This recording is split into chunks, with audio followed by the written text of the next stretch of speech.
mas porque amavam a Jesus, a pedra no túmulo não foi um motivo para que elas desistissem. E quando chegaram perto do túmulo, viram que já não havia mais pedra, e o coração delas começou a ficar confuso. Jesus estava aqui, a pedra estava aqui, e elas entraram no sepulcro e viram o sepulcro vazio. Jesus já não estava mais lá. Imagina a confusão na cabeça daquelas mulheres. Elas que testemunharam, perceba que elas viram. Pedro não viu Jesus ser crucificado, Pedro não viu Jesus ser enterrado, ir para o sepulcro, mas elas foram testemunhas, elas viram, elas testemunharam, então elas sabiam que Jesus estava lá dentro, mas para a surpresa do coração delas, elas não encontraram Jesus.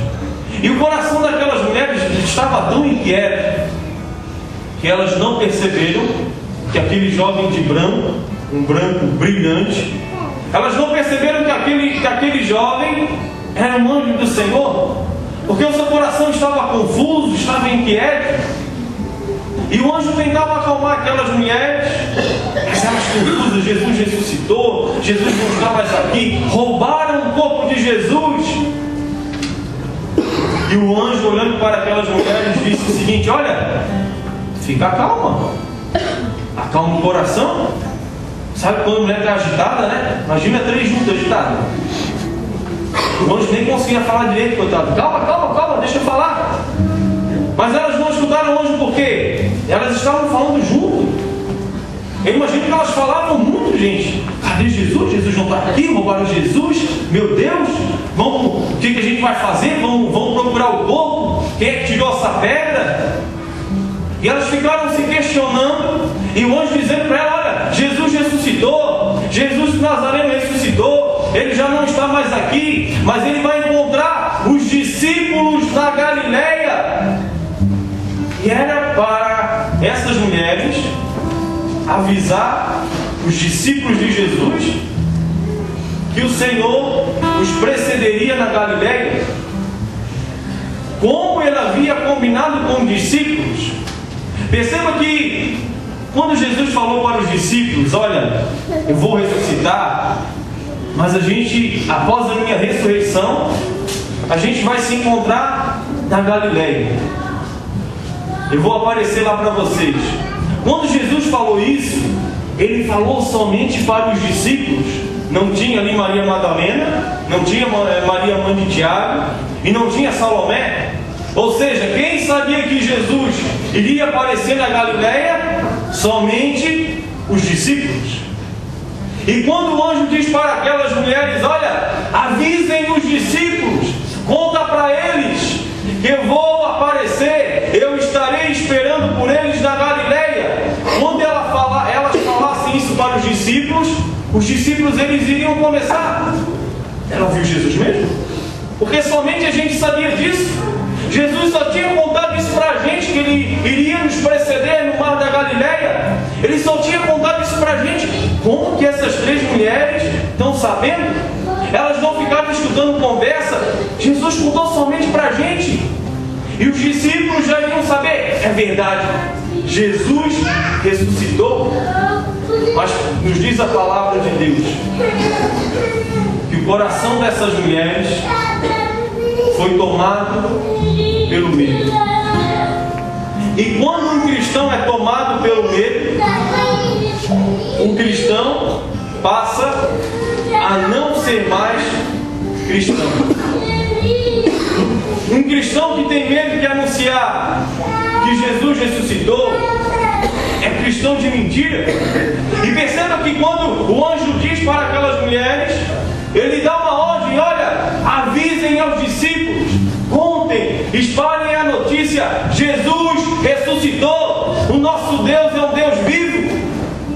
As mulheres ficaram com medo. Quando o nosso coração de cristão, quando você, quando eu, quando a gente tem medo, o medo ele nos paralisa. E quando um cristão é tomado pelo medo de anunciar a Jesus, ele passa a não ser mais cristão, e ele passa a ser um cristão de mentira. E é aí que eu quero entrar no ponto da pregação, em que eu quero falar de dois tipos de cristão. O primeiro tipo é o cristão miojo. Eu quero deixar claro aqui que eu não vou falar mal do miojo, gente. Eu já fui salvo pelo miojo várias vezes. Quem aqui já comeu miojo? Levanta a mão aí. Quem aqui hoje comeu miojo? Levanta a mão. Eu já fui salvo pelo miojo várias vezes, então eu não vou falar mal do miojo, mas eu vou falar o que o miojo é. Miojo é aquele macarrão que não é macarrão, mas que a gente come como se fosse macarrão. Miojo, a gente vai no supermercado hoje, tem aquelas fileiras, né? Tem a fileira só com miojo hoje em dia. Miojo de carne, miojo de galinha, miojo de frango. E o desenho do pacote do miojo dá fome, gente. A gente olha para aquele pacote, principalmente de carne. De carne é o mais perfeito desenho. Aquele cheirinho da picanha saindo. E a gente olha para a picanha e a gente dá até fome. Mas quando a gente abre o miojo, é aquela coisa dura, né? É para salvar o meio-dia mesmo. Então tem tempo. Pega o miojo, taca na panela. Tem aqueles micro-ondas já hoje em dia também. Mas pega o miojo, taca na panela. 2 minutos, o miojo está pronto. Aí a gente pega aquele tempero artificial, aquela delícia de tempero, e vai passando no miojo, e vai mexendo no miojo, e vai saindo o cheiro da picanha. E a gente acha que vai sentir o gosto da picanha. Mas a gente come aquele miojo artificial. Mas eu estudando sobre o miojo, eu cheguei a uma conclusão, gente. Ninguém come miojo porque gosta. Quem que vai ser a janta lá em casa hoje? Vai ser miojo. Que delícia. Imagina você marido, chegar para a sua esposa: olha, prepara a janta. Prepara a janta não. Te prepara porque a gente vai sair para jantar. Aí a mulher já começa: como que é o nome desse irmãozinho aqui? Pedro? Qual é o nome da sua esposa? Eliane? Eliana. Imagina o Pedro chegando para Eliana, chegando no grupo de oração: olha, Eliana, te prepara que a gente vai sair para jantar. E pensa no restaurante. Ela já começa a imaginar, né? A Taliba pegando da sereia, pizzaria, essas coisas assim, né? Pode te arrumar, coloca a melhor roupa. E aí a Eliana vai se arrumando, coloca perfume, se arruma, passa maquiagem, penteia o cabelo, passa mais maquiagem, e vai se arrumando. Depois de umas 2 horas de se arrumar, Pedro já estava arrumado já há um bom tempo, ele sai para jantar. Imagina ele chegando naquele restaurante mais chique que tem da cidade. Qual que é o restaurante mais chique que já levou sua esposa? É esse daí mesmo. É esse daí. Imagina chegando lá no restaurante, senta lá na mesa, aí levanta a mão e diz: por favor, garçom, me dê 2 miojos.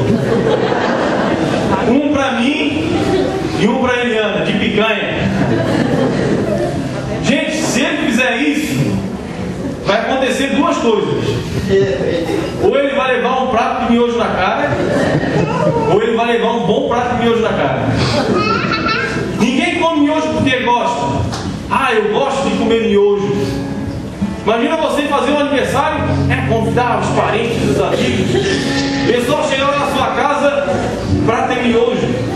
A festa acabou na hora. Ninguém come miojo porque gosta. Miojo é uma coisa barata, é uma coisa artificial. Meu irmão, está cheio de cristão miojo